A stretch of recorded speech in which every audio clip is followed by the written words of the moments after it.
How is an external thread created on a lathe? And what's behind a large spherical shape on the workpiece? That's exactly what we'll show you in this program. The machining process starts with facing to create a clean surface for the following operations. After that, the material is gradually removed, first roughly during roughing and then more precisely during finishing, until the final shape is achieved. An interesting step in this program is cutting the external thread. Thanks to this cycle, there's no need to program each individual pass of the tool. Instead, you simply enter a few important parameters.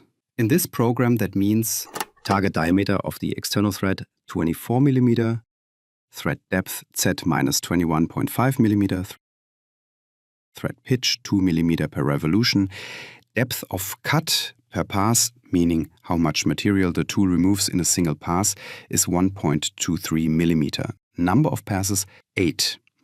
This means the thread is cut in 8 steps.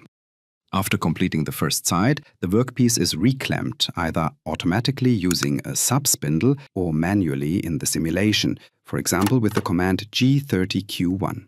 Depending on the dimensional difference between the first and second clamping, the work offset is either shifted or, as in this case, newly set using G55. The second side also starts with facing, roughing and finishing. But this time the workpiece receives a special feature: a large spherical shape on its face side. This is programmed using G3. Instead of connecting many short straight lines, the machine moves in one smooth arc. This not only saves programming time, but also ensures an especially smooth surface finish. With that, the workpiece is completely machined, featuring an external thread, precise contours and a smooth spherical shape on the second side.